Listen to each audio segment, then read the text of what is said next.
Hello everyone and welcome to the Hobby Guard.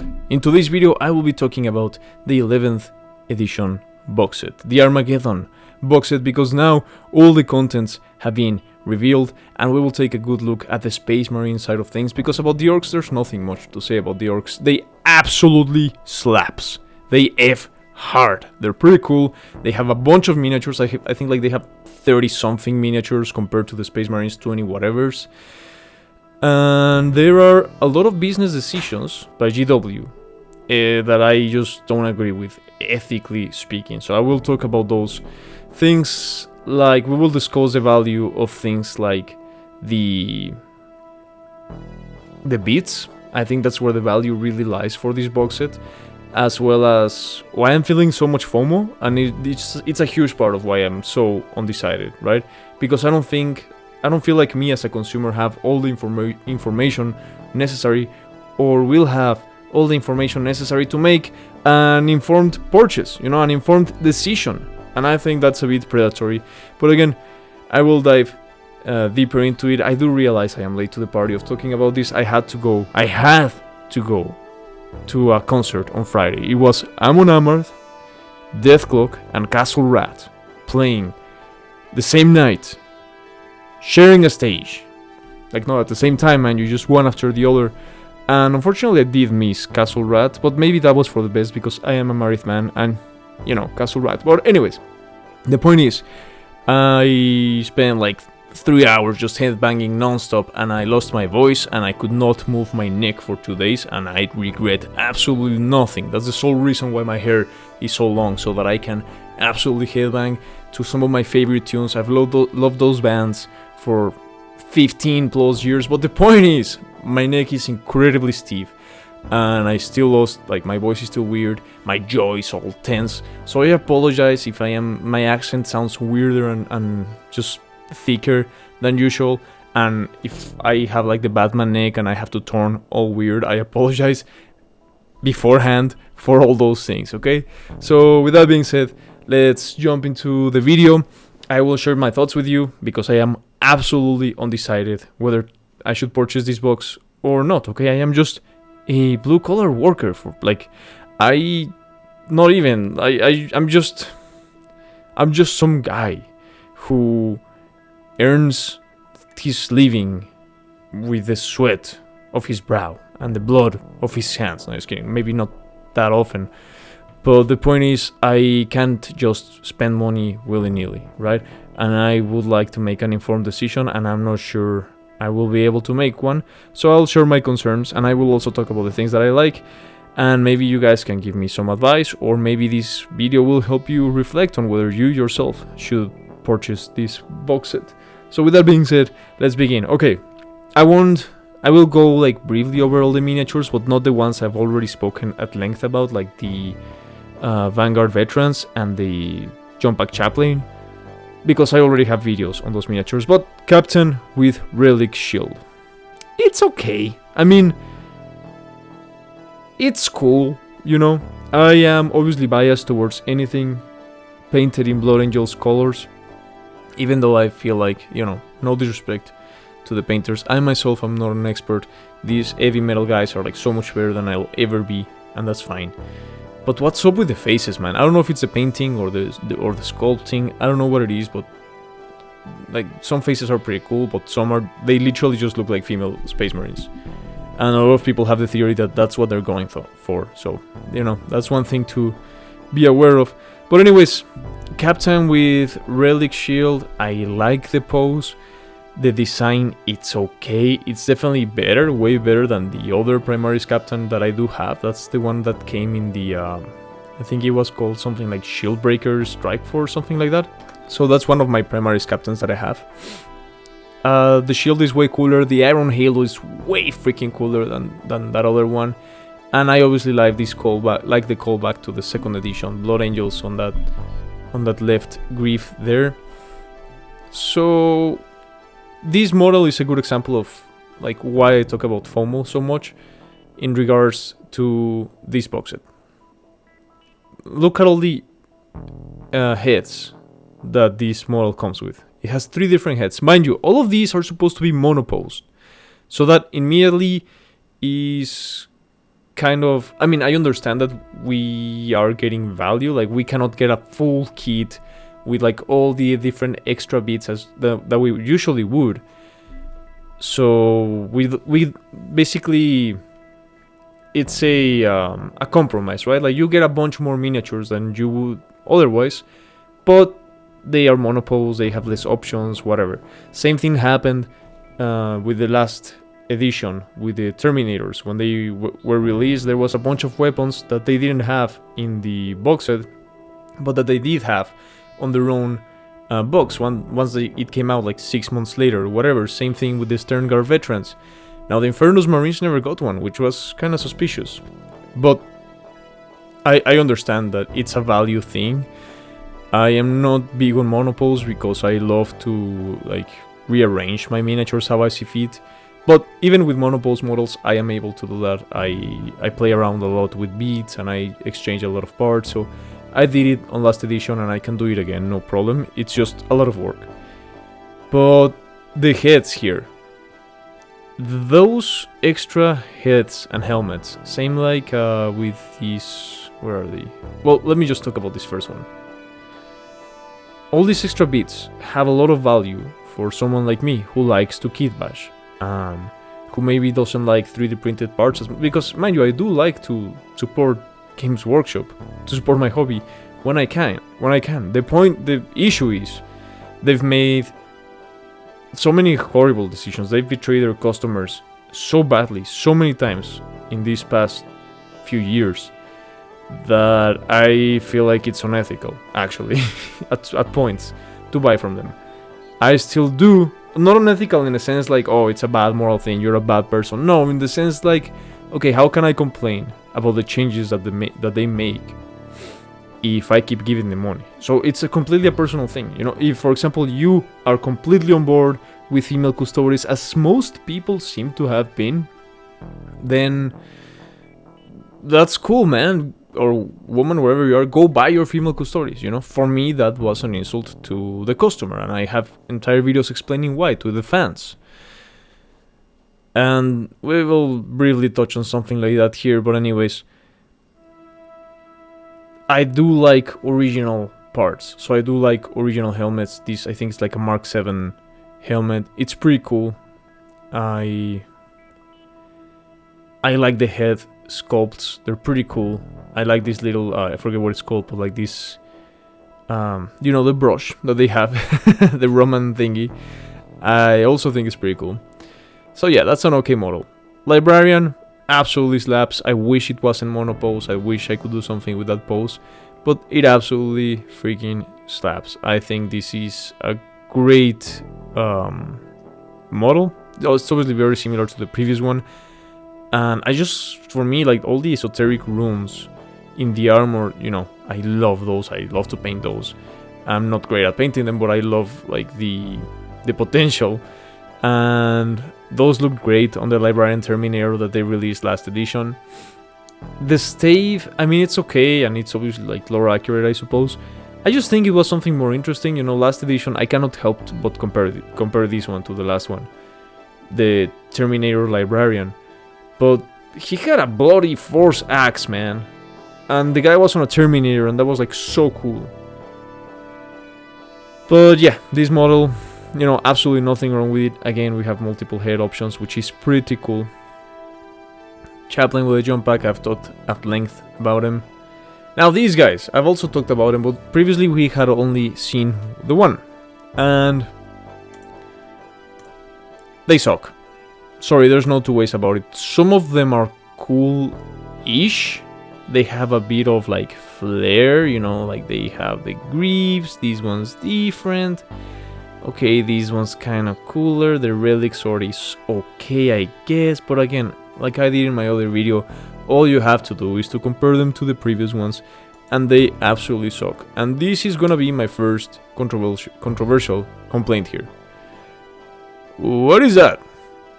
Okay, I'm not one of those guys who like, oh, I don't want to see people of color on my Space Marines. Like, I don't relate to those people whatsoever. Space, you know, the Imperium is about humanity. All of humanity. Unless you're a filthy mutant, a human. But some of my favorite Space Marine chapters are completely, the entire chapter is made of people of color. And I'm not talking about the salamanders because there's something weird genetic going on with the radiation in their planet and their skin, whatever. No, I mean like actual people of color, and like their culture has very African roots, and to me that's one of like the coolest chapters, which they have completely disrespected in the lore, unfortunately. But the Blood Angels, on the other hand, which is also one of my favorite chapters, which I've painted a bunch of them, I thought they were described as being the living, spitting image of Sanguinius. Now, Sanguinius don't look like that, my friend. Or like that, for that matter. And I distinctly remember, I think it was on Echoes of Eternity, where they describe, like, yeah, even the Blood Angels who, like, they seem like naturally they had darker skin. Even because, obviously this is, like, before they were the Blood Angels, they were the Revenant Legion, so they weren't from Baal. As far as I know, there's no people of color in Baal, but apparently there are now. Because now the Blood Angels are only supposed to recruit from Baal. And they all look like wretches, but allegedly once they get implanted with the gene seed, they should come out of that process, that entire progress, looking a lot like Sanguinius. And I think even on Echoes of Eternity, they describe that even the ones with darker skin, their black skin or dark skin looked very pale. And their features look very angelic and whatever. And I understand that this is just a box set painted in Blood Angels colors, but basically what this is doing is just kind of making it canon. It's not a huge deal, my neck hurts too much right now to care about it. We already have people like Space Wolves of color, which made no sense either. But we already have female Custodes also, which makes no sense. And eventually we will have female Space Marines as well, which won't make sense anyways. But unfortunately, what are they called? Vanguard veterans. Damn, I'm so tired. Is an absolute loss for me. I might still, I could still do some pretty cool stuff because I already have the beats, third-party beats, that I could use to make these guys look absolutely stunning. Because again, the poses are okay. I like the diversity in the poses a lot. Some of them look like they're falling down, some of them look like they're just jumping up. It's just the design, it just falls very short of what we have come to expect. But going back to the thing about the helmets and the FOMO, I suppose these guys will get their own particular, their own individual box set eventually, which I could still get and still use some things out of it, because the helmets are cool. I do like the helmets. I do love going back, and they did that since last edition with that one Stern Guard veteran who had an older Mark helmet. But I don't know, these guys don't sell me on it, to be honest. Now, let's keep going. The Ancient, meh. It's pretty lame, not gonna lie. It's okay to be an Ancient. I do have another Primaris Ancient. This one is way better than the one that I have. Even though the one that I have has two different options for the standard, the arm. You can have a sword on it, a power sword. It's more like a power falcon, actually, I think. So it's pretty cool, but again, I go back to what we have come to expect now. I will say an improvement, to be sure, but also what's gonna happen? Is this guy gonna replace the old Primaris Ancient? Are we just gonna have two Primaris Ancients now? Is that just what's gonna happen? We're gonna have FOMO of the models that they were pushing down our throats with no, just buy Primaris, forget about Firstborn. Look, we have a new Ancient, which kind of sucks, but I still went and bought it, right? Because I wanted a newer looking ancient or whatever. And are they just gonna, stop selling those? Which takes me to my next big concern, the Intercessor Squad. Now, there are things in these guys that I absolutely love. And again, it goes back to the diversity in the armors. I think that's a win. And the older looking bolters and the diversity in like helmet styles. And there's a guy here with some cooler looking greaves, I think. Where are they? Well, maybe I imagined it. I thought there was a guy who had like a cooler looking greave. I like the purity seal around the bolter here. Like it's okay. My favorite thing about these guys, obviously, are the helmets, because they're interchangeable with any other primaries that you may have. And they have a bunch of helmets. Apparently there will be more options than the ones that they have shown in the box. But, and again, don't get me wrong, that's a huge deal for someone like me who loves to work with original beats. But that takes me to my main concern here. FOMO. Am I just buying this out of FOMO? Because I don't know if these guys are going to get their own Intercessor Squad box set, which it will be just like this one, but not monopose and with more options. Because we already have an Intercessor Squad box set. Are they just gonna be called the same? I don't know. Are they just literally just saying like, oh, so you guys like the older stuff? Okay, pay these $350, $400 box set. I'm just thinking Canadian dollars. And you'll get access to some older looking original parts. Brother, for that, like, do you realize the market that you're getting into? Do you realize people have 3D printers? I have a 3D printer right here. I don't 3D print those out of respect for you. But I could. Anyone could. You don't even need a 3D printer. You can literally just buy the file, go to a place where they'll print it for you, or ask a friend. So, what's going on with that? Are we gonna be able to purchase like I don't know what these guys would cost now. I think these boxes go for like $70 Canadian, thereabouts. Maybe a bit more. But are we gonna be able to buy all of these for that one? Because the rest of the box so far is not quite really selling it for me, for the Space Marine version. Which takes me, again, the orcs, absolutely cool. Hell yeah. So let's go over to these next guys here.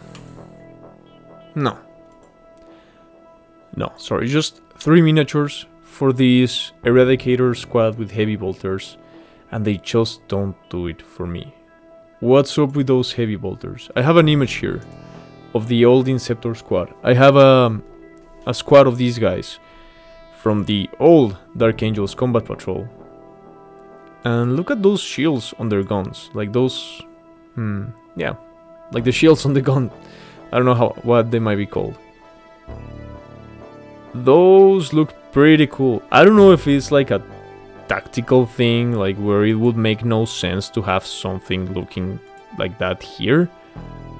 But these just made a lot more sense to me. Even though they're supposed to be like holding one on each hand, it seems like they have a handle in case they have to like grab it from the top, like a minigun or whatever. And I just thought that was cool. It has that metal protruding out of there, and I just thought that was pretty cool. So what is this? This looks like a cardboard box, or like a bent pizza box that just got slapped onto the machine gun. And the issue with that is that that's where your attention goes to with this model.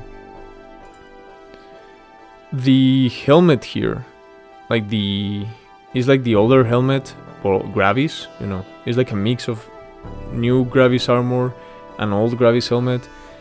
I do like that one. But again, that's like one thing that I like of this unit. I do like some of the again, the diversity in the armor, that's cool. But it's just 3 miniatures. I'm not sure it's worth it. And lastly, this land speeder. I like this one better. a bit more. It's a bit of a callback to an older land speeder. I have like the new one from another box set that I got, like the Shield Breaker Strike Force. Again, I don't remember if that's the name. I bought this like 5-6 years ago. But you know, it's the one where it makes no sense because there's a guy on top, like right on top, with the machine gun or I think it can have like the meltas or flamers or something like that, and it's right, like the guns are right beside his head, which makes absolutely no sense. That's the one I have. So that was pretty silly. This one's obviously smaller. It has a bit less like DACA on it, but I mean it's okay, you know. This one I'm more, maybe it's nostalgia. I don't know what it is, but I warm up to that one a bit more. Now, what I would think would have saved this box is just a Terminator. Just add a Terminator, because it's so unbalanced in terms of what the Orcs got and compared to what the Space Marines got. And the last nail in the coffin for me is the book. That book that you can only get with all the sweet juicy Armageddon lore that you can only get with this box set. Because I still have my Leviathan box set book and all that sweet juicy lore that I thought was very exciting when it came out. And then it went absolutely freaking nowhere. 3 years of lore development went nowhere. They even put out a book when this box came out, and it was supposed to be like, oh, this book is about the is basically a story about the planet where the animation for the trailer of the 10th edition happens, you know, where the Space Marines are fighting the Tyranids and they most of them get like murked, and then the Terminators freaking teleport in, whatever. And I was like, oh yeah, I would read a book about that for sure. And it was this book here, Leviathan. It was pretty fun, you know, short book. It was entertaining, and there was kind of an interesting moment there where like this Tyranid, I forget which form of Tyranid it was, but I think it had something to do with like the Norn Queen or something, like something big, and they were plotting because the Psyker, like they shared thoughts for a moment or whatever, and they were plotting to take out Gilliman, like the Tyranids. Spoiler, I suppose, but not really, because nothing came out of it. They were like, I mean this is years ago again, but I think that the librarian was like, oh, this creature is trying to take out my Primarch, no, I cannot let them. And then I figured, oh, this is gonna be a huge thing going into this edition, you know, something's gonna happen to Gilliman, or there's gonna be some sort of battle because they're sending out assassins to get him. And then what happened? Absolutely nothing. This is an example of a book just made to sell miniatures, which there's nothing wrong with, but what's up with the lore developments? Which is why I don't know whether I want to buy this box set either, because I would love the book, I like the art, I love the lore. I'm not sure about the price though, and I don't like it when I feel like they're playing with my FOMO like that. Because I am a very gullible person, very gullible customers for things that I love. I don't buy a lot of things. I don't buy like a lot of products in general. But the little things that I do love, I'll go to great lengths for it. Like that concert with these 3 bands that I love. Yeah, I'll cripple myself. I'll cripple my neck for an entire weekend while I'm in the middle of a move. Because I'm like that, you know, I'm loyal, I'm dedicated. But these, I don't know, not too sure. I could yap a lot more about it, but I don't want this video as usual to be completely unwatchable. So now I just ask for your advice, you know, I open it up to you. How do you feel about this box set if you're a Space Marine collector? I realize again that the Orcs are amazing, but a lot of people don't play Orcs, and you know, honestly maybe the answer is like, yeah, this box is just to sell you the Orcs and maybe I should just become an Orc player. But yeah, and also let me know. I realize that a lot of people don't agree with my views of like, oh yeah, I don't like this or that the company made, like these lore changes. And I've talked at length in other videos about my reasons and why I think from my point of view, I am in the right. But I am open to people disagreeing with that. Okay, these are toy soldiers. All right, it's sure a hobby that I love and a universe that I'm in love with, but I also know that these are toy soldiers. But do you agree that maybe I should just like completely close my wallet? And I've talked about this at length in other videos, so I don't want to sound like terribly hypocritical, you know? Yeah. With that being said, thanks for coming, thanks for watching. Let me know in the comments down below what your opinions are on this box set. And yeah, I'll be reading you down in the comments. With that being said, ad astra, and remember, there are no female custodies.